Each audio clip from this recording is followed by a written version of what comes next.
and expenditures here if anybody doesn't have one. We have other annual reports. It looks like this. If you don't have one and you would like one, we have them here. We have given them out 2 weeks ago, and they will be online once we pass them. This meeting is being live streamed for anybody who is in Palm Springs or California or Mexico or wherever, so welcome. This is a fun meeting. So we're going to begin then with a word of prayer.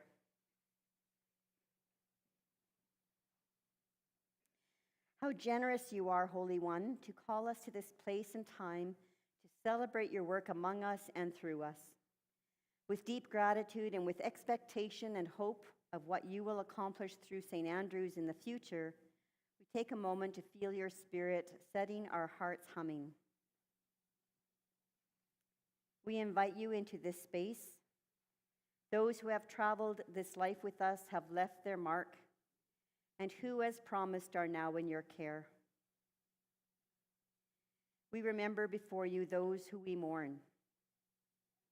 Ed Braun, Ken Cha, Harry Eisenhower, Paul Elliott, Linda Fry, Tom Geddes, Ron Horwood, Mavis McKay, Herb Robertson, Joan Robertson, Tom Slimman, George Thompson, Ray Turnbull, and Alfred Zimmer.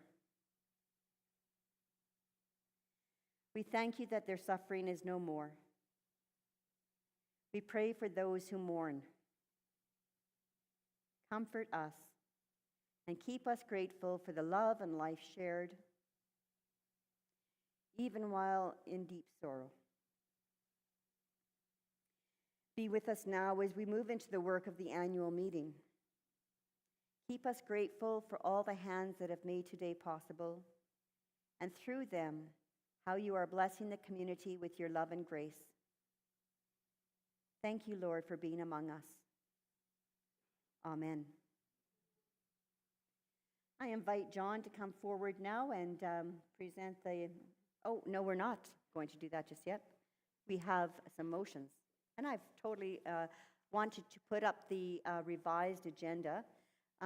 What I would like to do is, first of all, ask for a motion to name Sylvia Shaw as the secretary of the meeting. Audrey, is there a seconder? Kathy? Audrey and Kathy? All those in favor, please raise your hand. And those opposed, please raise your hand. That is carried.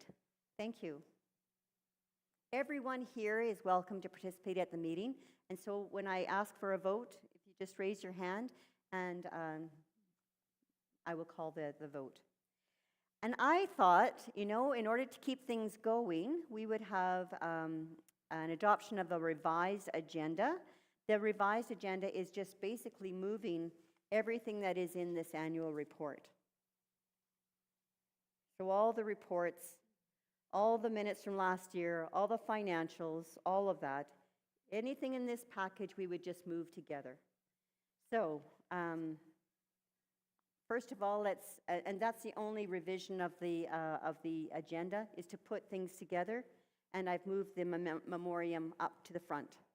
So it's just kind of streamlined some of our process. All those in favor, is there somebody who would like to move that we accept the revised agenda? Anita, thank you. And Rhonda, I see Rhonda. I'll look this way next time. All those in favor? Opposed, if any? That is carried. Thank you. So the adoption of the minutes of the 117th Annual Congregational Meeting, held March 10th. The adoption of the 2024 Annual Report, including the 2020, so we're not going to move the 2024 financials yet. Just anything that's in this report. Would somebody like to move? How we do this is we get the motion on the floor, and any comments, corrections then follows. So anyone who would like to move that we adopt this? Thank you, Bob and Judy. Bob and Judy Bridgemohan. Thank you. Before we move on, any comments, errors, corrections in this report?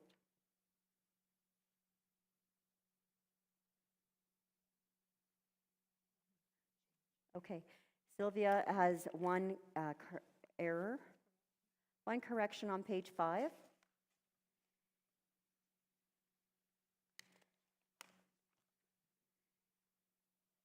This mic I'm going to give to Sylvia so that she can identify it.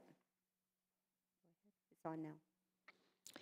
On page 5 of the minutes from the last meeting, number 8, the second last paragraph, it refers to support staff. This includes the office staff music coordinator, and I would move an amendment that be changed to, accepted with a change, that music coordinator be changed to director of music ministries. Just a title change. Is that agreeable? It's just a title change. It's nothing in content. I see a lot of moving heads. That's okay too. We can do that too. So if that's a friendly amendment, we'll just do that. All right. Anything else that you wanted to comment on or correct from this from the reports? There is one thing that I did notice. Nothing about our Indigenous Friendship Day is in this report. And so I would just say that we will add what Peter Coots wrote in the Connections magazine will be included in this report along with photos. Is that agreeable? Yes. That was just an oversight. Are we ready for the vote?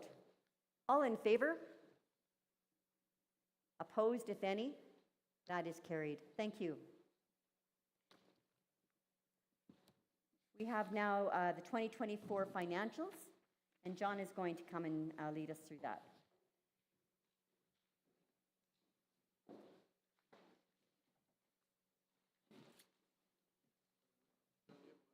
Oh, what happened to it?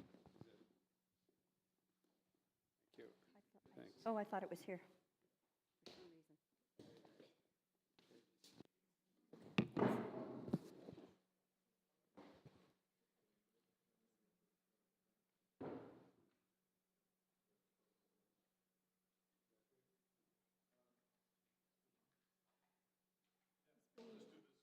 Oh, he's going to bring it back. I didn't realize you're going to use the pulpit.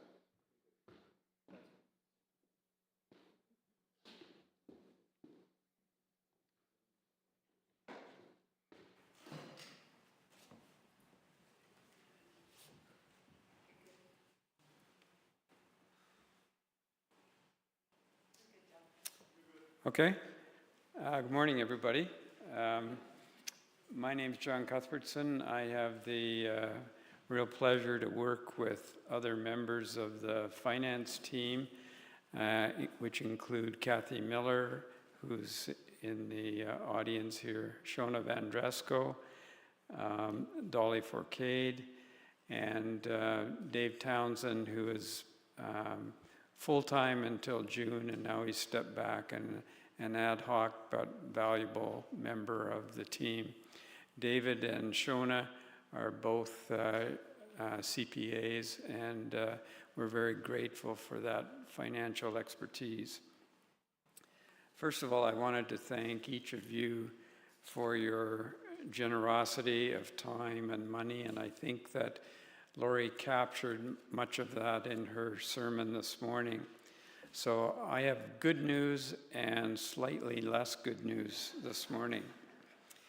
In 2024, we exited with a surplus, and that surplus,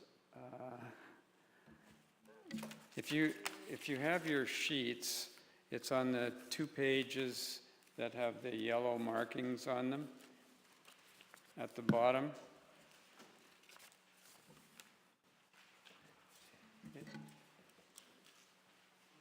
And you'll see that the surplus amount's about $72,000, and you go, wow. This was in large part due to decreased staffing costs. Our core givings, which are PAR, envelope, and electronic, were nicely over budget. Our budget for last year was $360,000, and we achieved $371,000.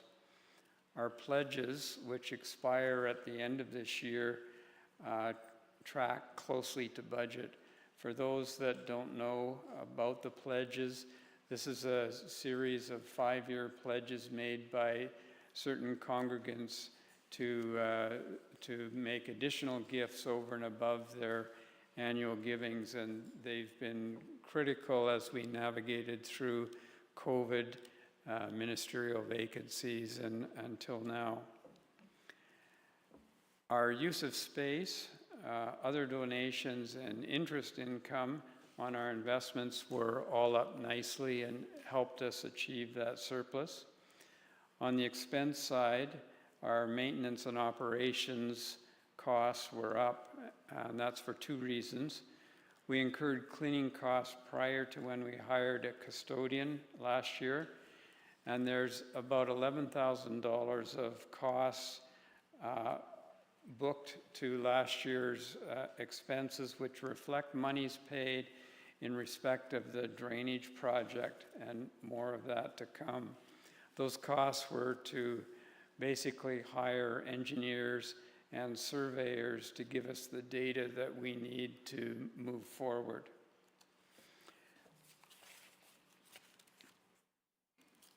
This morning, and I apologize for getting these out late, we have circulated the rest of the financial statements, and that's in a package called 2024 Receipts and Expenditures, 2024 Preliminary Financial Statements. And I just want to take a couple of minutes to review those because they give the rest of the financial picture. So our balance sheet, and I don't know if that's up there,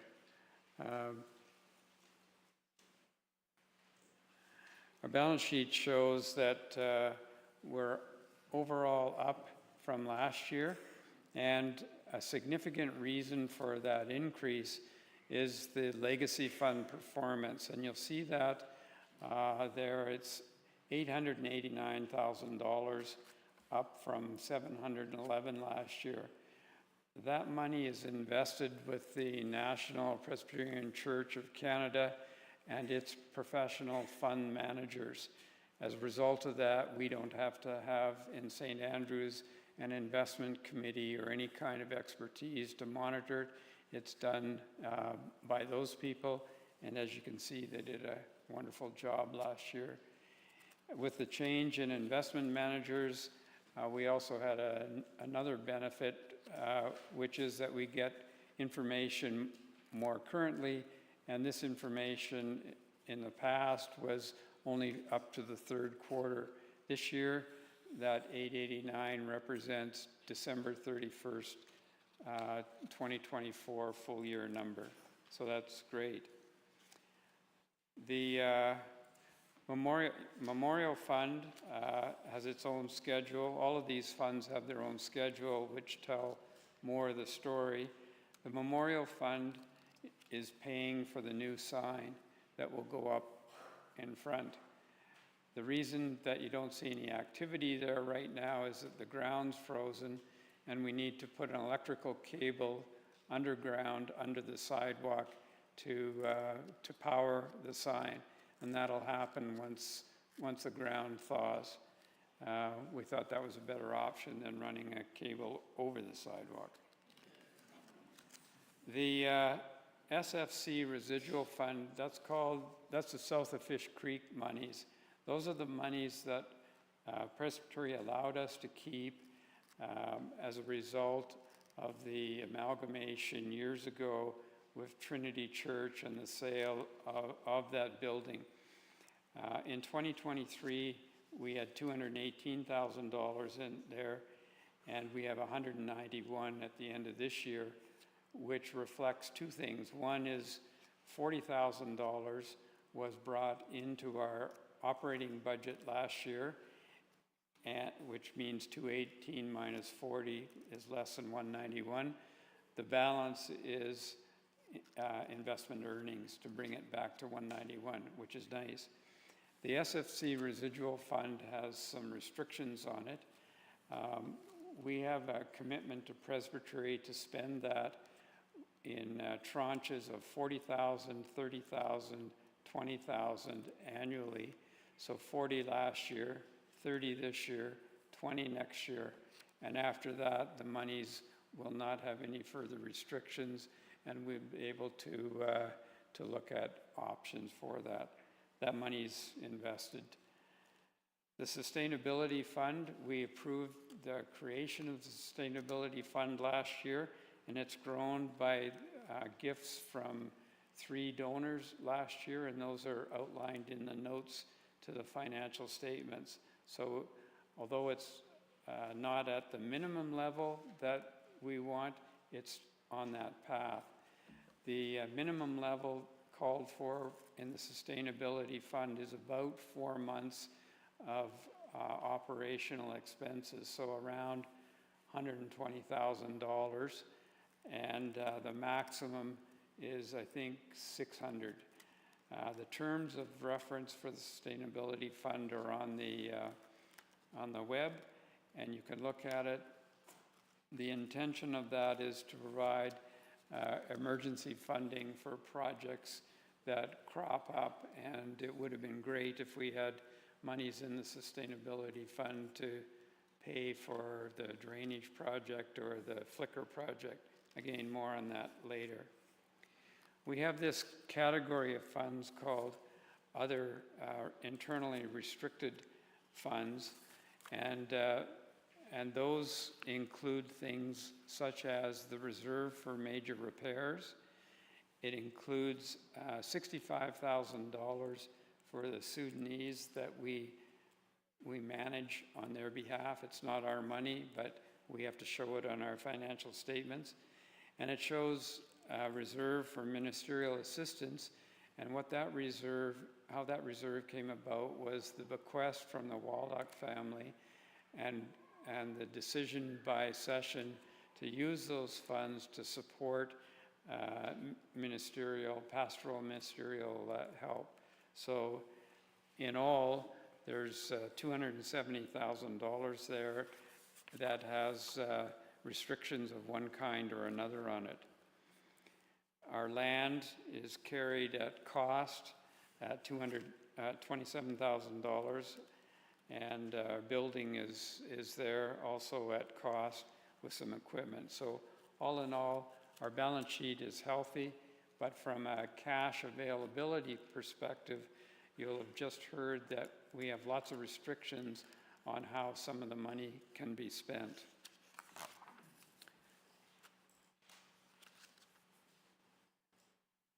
There's a statement of net assets here, and I've covered some of the reasons the categories have changed from 23 to 24.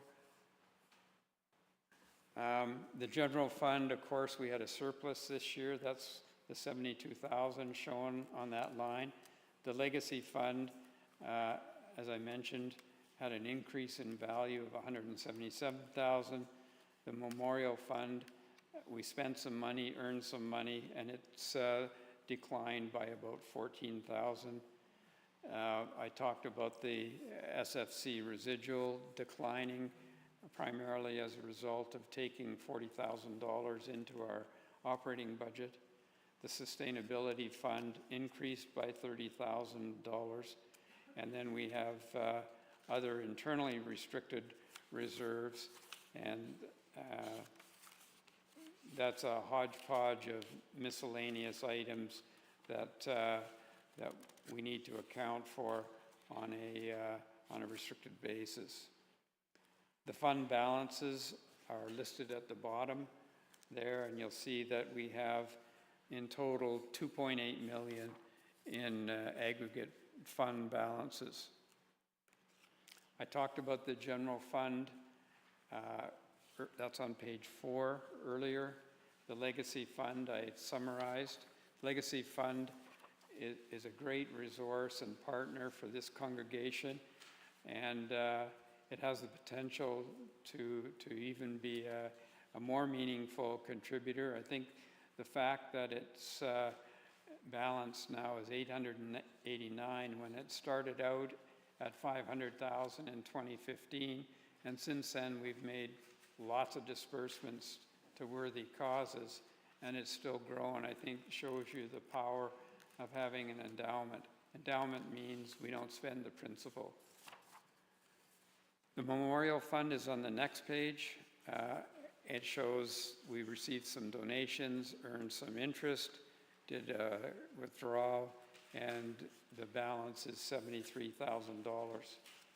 I don't think I need to spend much more time on Schedule 4, which is the SFC residual fund, or the sustainability fund. I talked about both of those. I know it's kind of like a fire hose of information, but I'd be happy to take questions from anybody on either the receipts and expenses in 24 or the financial statements.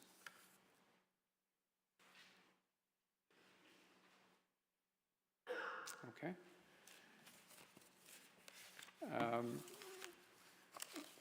With that, then I would move that the financial statements for the 2024 fiscal year be adopted.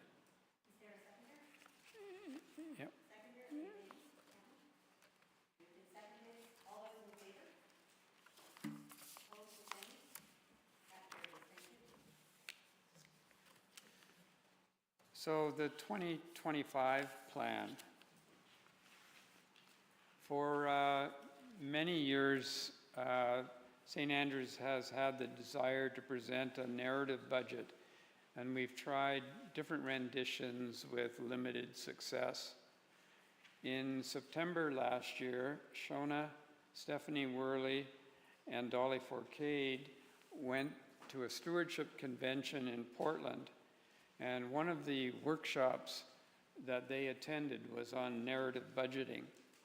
And those 3 people committed during that workshop to do a narrative budget for St. Andrews for 2025. And with their efforts and help from Kathy Miller, we're going to show you some information. But first, what is a narrative budget? A narrative budget is the story which accompanies the standard budget, the numbers. The narrative explains how the expenses directly contribute to achieving our goals as indicated in our mission and vision statements. A narrative budget tells the story of our mission and ministry by integrating the dollars, the people, the facility, and mission into one portrait. It promotes our mission and vision. It doesn't replace the accounting tools which we use on a daily basis. But it does help go beyond the sea of numbers and gives tangible examples of where the money goes and puts some of our larger cash outlays into perspective. Every Sunday, we take up a collection and we give because of and in response to the love of Christ in our lives. We are not committing to a financial statement, but rather to the mission and ministry of St. Andrews. The numbers reflected are for our 2025 budget, using 2024 actual data as the guide. The staff broke their time into each of the categories based on the work done in their respective hours. This is our first attempt, and through the year we will possibly make some changes to the process and present an even more comprehensive narrative budget next year. So now let's look at that narrative budget. No. David's just going to put the PowerPoint up.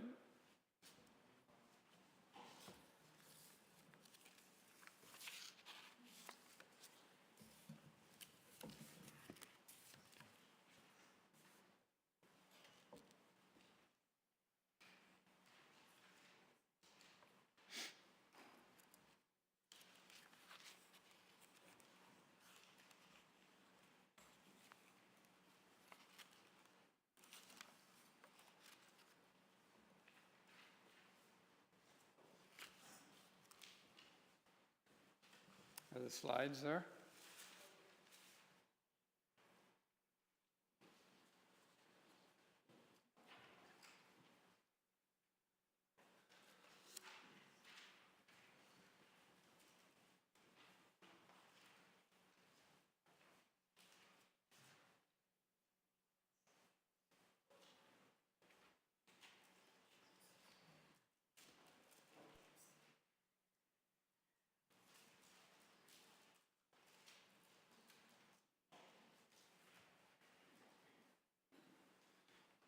Okay, so there are 4 categories in our narrative budget. The first is worship and education.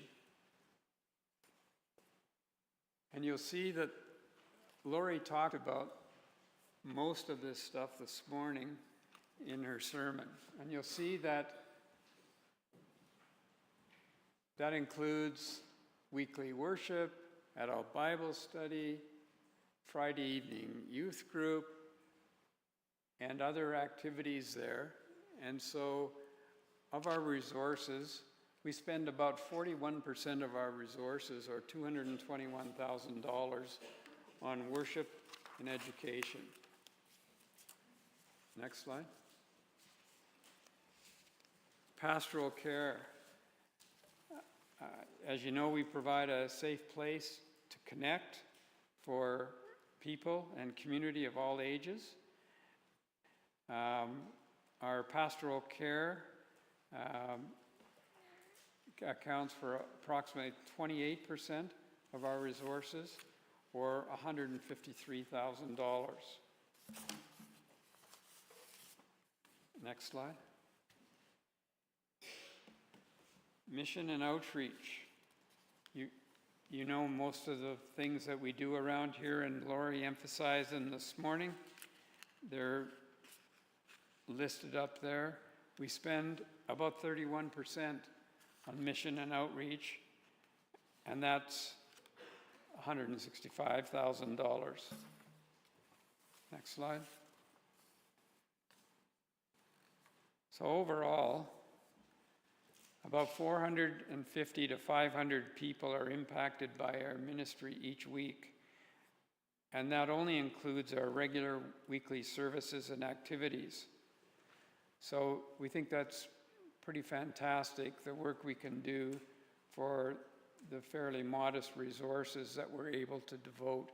And of course, the human resources and volunteer time to make that happen. So that's a narrative budget.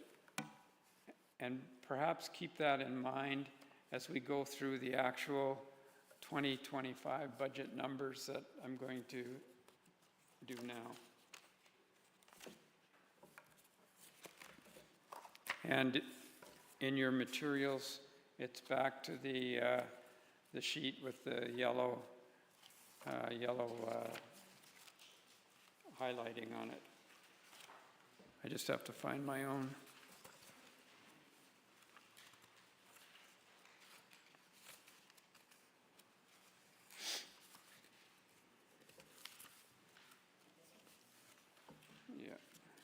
Yeah, thanks.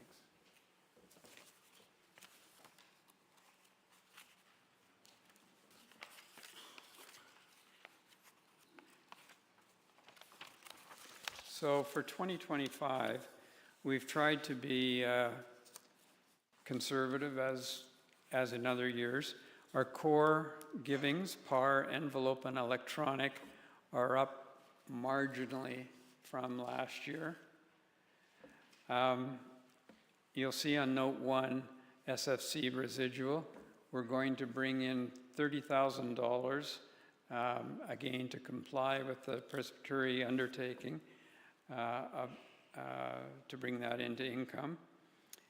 We have some other transfers which include monies sitting on our books in a reserve for family activities, and also a bequest, and that bequest amount is derived from the Waldock gifts, and that supports the pastoral care. The pledges I've mentioned, and we think they'll be about $35,000 this year, and next year we won't have those unless people are keen to re-up, and raise your hands if you are.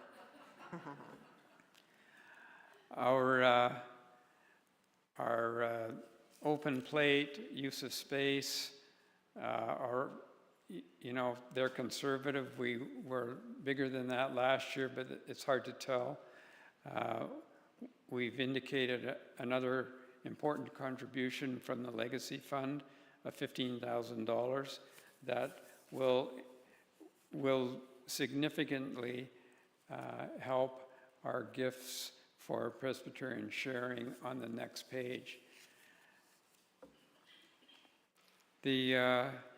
You'll see that we have $14,000 of investment income, and that's from earnings on our various interest term deposits and our Mauer account. Our music ministry has increased, and you'll see that. We think that's wise to do that, and it brings it back closer to what we had in 2024 for the plan. I think Evan cut back last year and underspent his budget. The team's budgets are there. You can have a look at them. By and large, the teams function with not much resources. We have indicated what the numbers are based on input from the various teams. On the people side, you can have a look at the staffing costs, and they're going to be more normalized than they were last year. We've also provided for a COLA adjustment. COLA means cost of living adjustment. We talked about that. We haven't provided a raise for our staff in some time, and we felt it was important to recognize the value that they bring to their jobs with a COLA adjustment. The administrative expenses are up marginally, with insurance being one of those items that just seems to get more expensive every year. Our maintenance and operations budget, we hope, will come back to a more normal number, and that reflects the hiring of a custodian this year. You'll see that in 2024, there's that $11,000 for the parking lot drainage project. That won't occur this year in that form. It will occur, but it'll occur as a capital item, which I'll come to in a minute. And the cleaning costs, we don't have to hire professional cleaners because we have an excellent custodian on staff. Our Presbyterian sharing amount remains the same as in past years. Interestingly, our presbytery and synod dues have declined. Those are numbers provided to us. And our pension assessment, also a provided number, has decreased. So when all's said and done, we are planning for basically a flat budget, $352 deficit. Does anybody have any questions?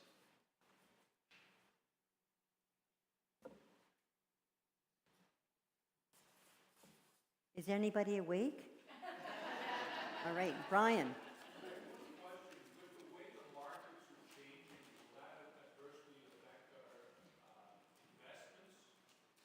Yeah, we had some GICs. They rolled over, and I think last year they were 5%. Now they're down around 2%. Yeah, good point. So it's just something that, are we still able to maintain these budget numbers despite that decrease? Is that Yes. Yeah, there's a line item in here in the revenue. You'll see that if we didn't earn anything on our investments, we'd lose a line item of $14,000. We don't expect that to happen. Any other questions?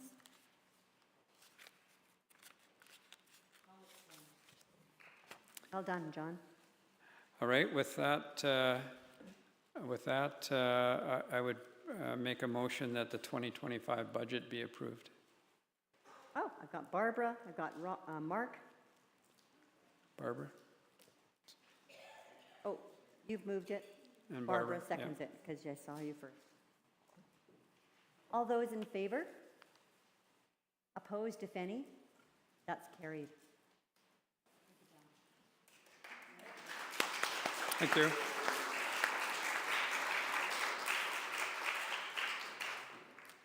Hold your applause till the next thing's done. Wait for it. Okay, so in the annual report that we mentioned that we're faced with 2 capital projects in 2025. Didn't really plan for either of them, but they're there. The first is flicker damage, and for those that are curious, you can walk around outside and see where flickers are woodpeckers, and they've pecked big holes in the building envelope, and unfortunately, we need to get it fixed, and it's going to cost about $60,000. We planned for that. It's funded. That's the good news. Don't have to worry about it. So that's going to happen sometime in the summer. They put a special coating on, probably some epoxy or something hard to blunt woodpecker bills. It's going to last about 10 years, guaranteed. And the scaffolding, and a lot of scaffolding is needed, is being supplied by Sean Pepper at cost, which is a tremendous savings for St. Andrews. So thank you, Sean.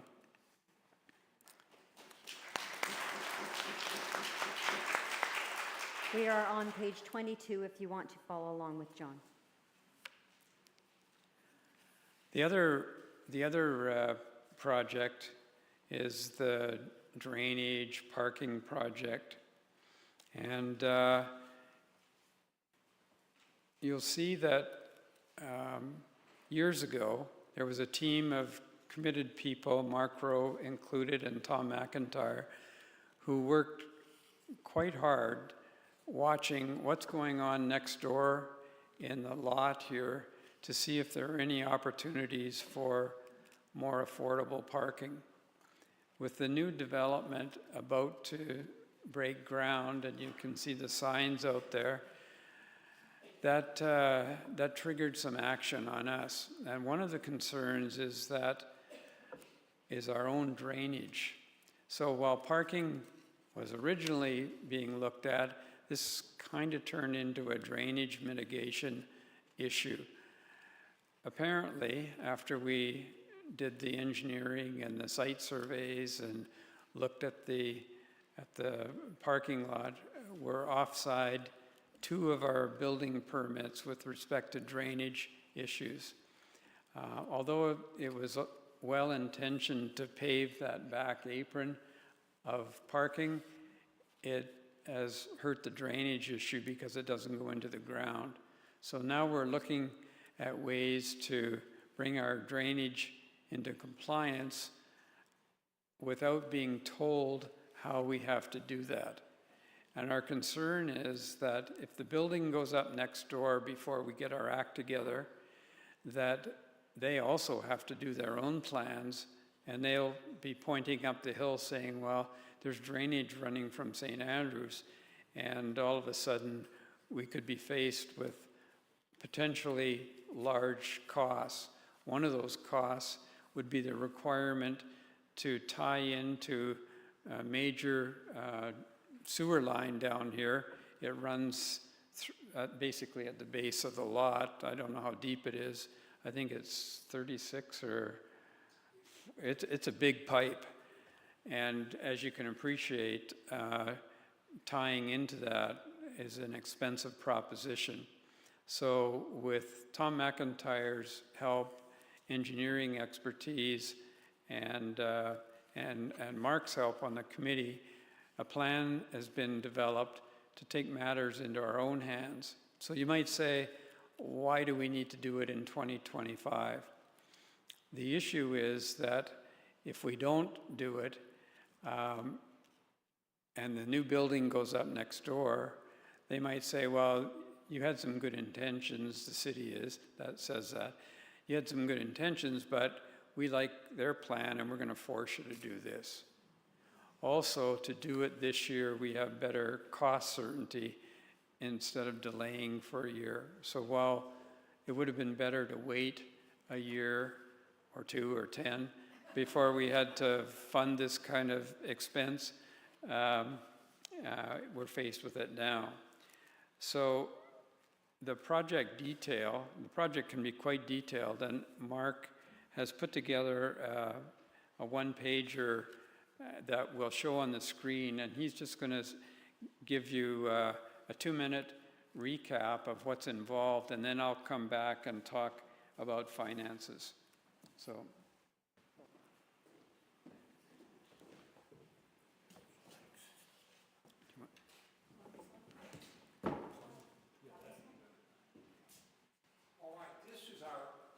A moment.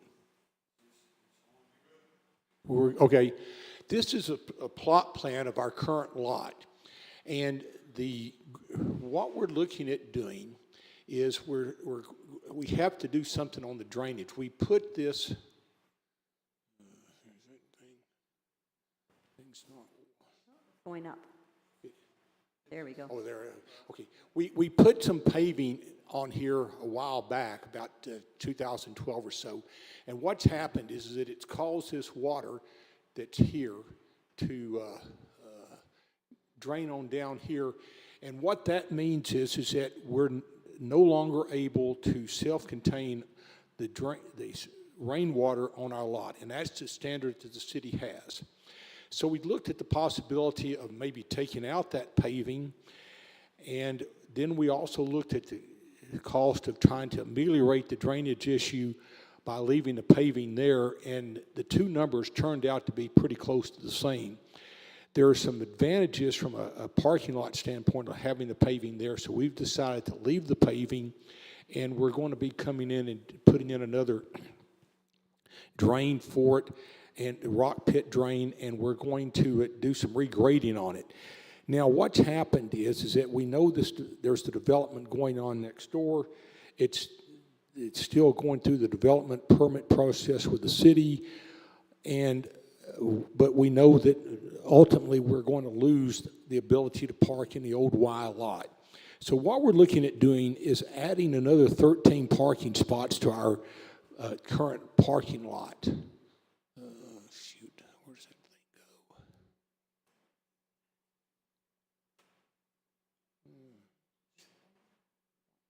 Do you see it? There it is. Okay. So what we're looking at doing is we're looking at putting 9 parking spots here.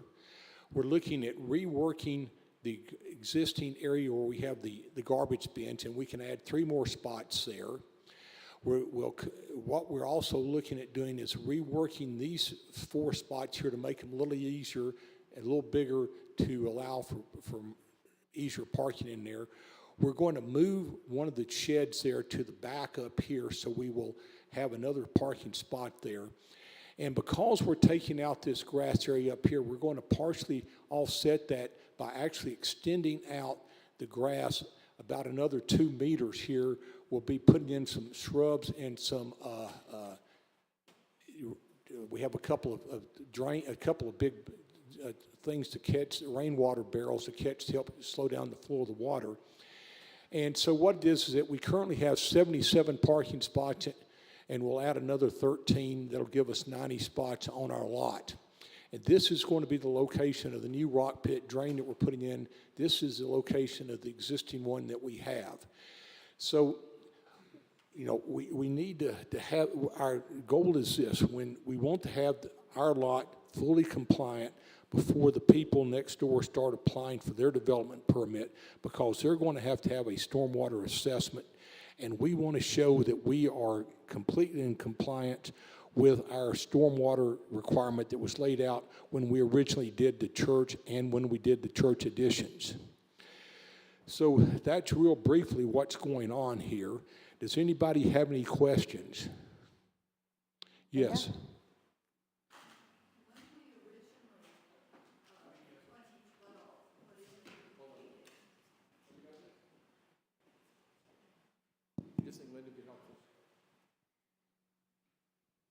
Thank you. In 2012, when we did the additional paving at the back, were we required to get a permit then? Yes, but we didn't. Thank you. That answers the question. Maybe a supplemental. For the 13 new spots you're putting in, will we get a permit? Would they what? Will we get a permit? Yes, the- yeah, that's part of the whole development permit Okay, process that thank we're you. doing. No, what it is that we're looking at getting our drainage plan. We've hired a company called Bar Engineering to help us put together a development permit plan for the parking lot. They were out drilling last Monday in the southeast corner of the lot by the muster sign to go down and get soil samples so that we can show that we can put in a rock pit drain there. And we're going to go in and with a full meal deal in terms of drainage and parking spots, and try to. And we're reasonably confident that we can get city approval for that. Bar has already been talking to the city. We've been talking to the city with Bar, and so we're reasonably confident that this thing's going to go through. Any other questions? Davis, Dave? yeah, you've got your own mic. Yes. I'm speaking on behalf of Alice Post from online. She just wanted to know if the spots near the entrance impact the bus stop. No. Thank you. Any other questions? All right. Thank you, Mark.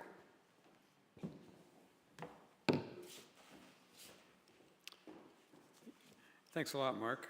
It's kind of overwhelming, but end of the day, we're going to be compliant and legal. So how do we pay for all this? Well, we have existing undesignated cash that we can actually pay bills that come in from now until we complete the project, but it really exhausts our financial flexibility, particularly when things like the pledges expire next year. So we're going to be launching a congregational appeal, the first since 2018, to challenge the congregation to build our community and restore our financial flexibility. We're going to be looking to raise $150,000.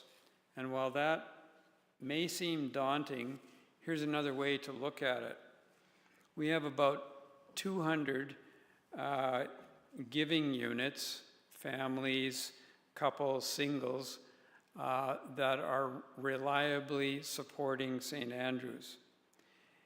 If each of those units gave $1 a day over and above our normal givings for the next 2 years, we'd be there. So that's just another way to look at what otherwise might seem fairly intimidating. And we do have some other plans, and Lori's going to step in and mention those, but I wanted to say that we're going to run a contest, a naming contest, and maybe supplement that contest with other things for the person that comes up with the best catchphrase for this campaign. And so it'll be open for a while, quite a while, a month or so, and it'll be $100 to the successful person. You can enter as many times as you want. and anybody can enter, kids too. So Yes, with that, I'll turn it over to Lori, who can expand on our further efforts. All right.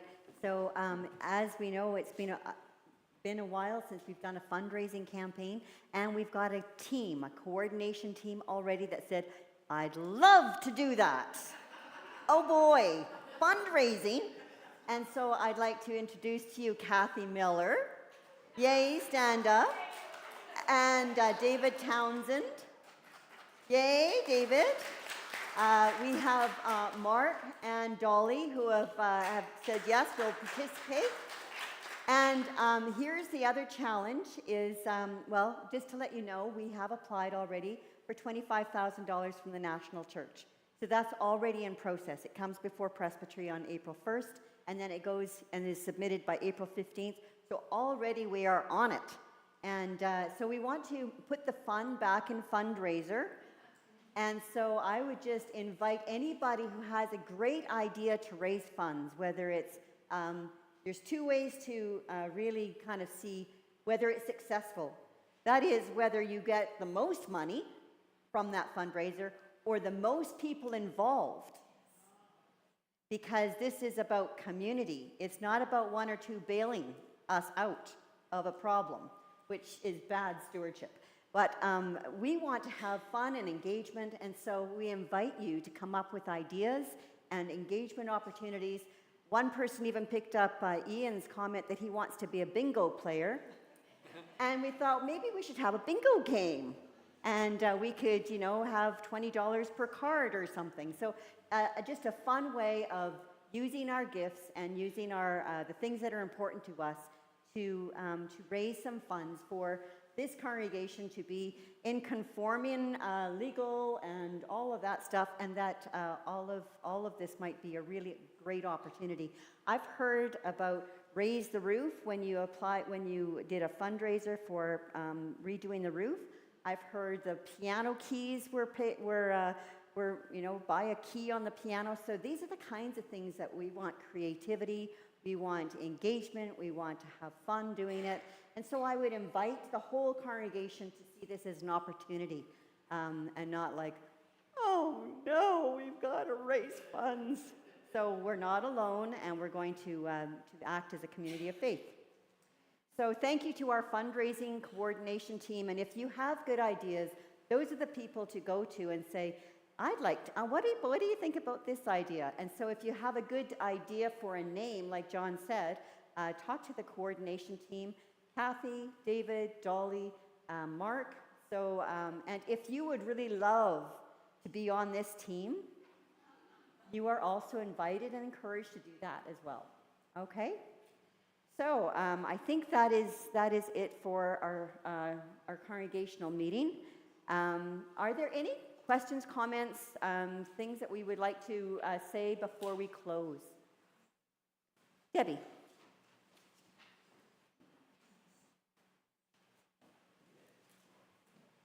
I know that this is detrimental when you parse out a couple of teams, because I'm thankful and grateful for all y'all and for all y'all do, but I would like to say a special thanks to the impact team and to the finance team, because when all the rest of us do fun things, their things aren't so fun.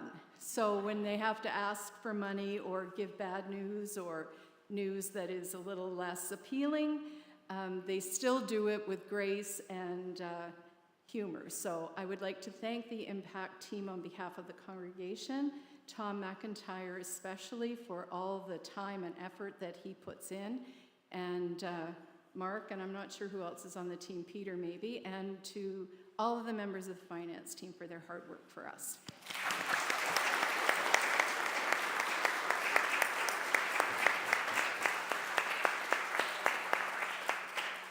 Thank you. Anyone else like to say anything at our meeting? Kathy?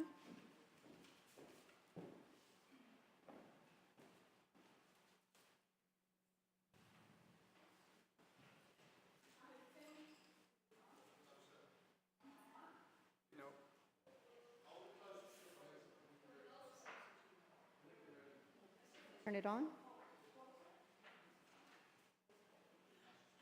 Can you make sure it's on? Just turn it on. Oh. It might have been shut off.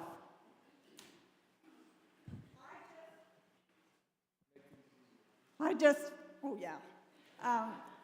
just think it would be appropriate for us all to recognize, excuse me, and say thank you to the wonderful ministry team, Lori and Jeffrey and Evan and our staff, Debbie, Dolly, and Daryl, for all DDD, right? Debbie, Dottie, Daryl. I just realized that. Anyway, we just want to show our appreciation for the wonderful leadership and everything they do. Thank you.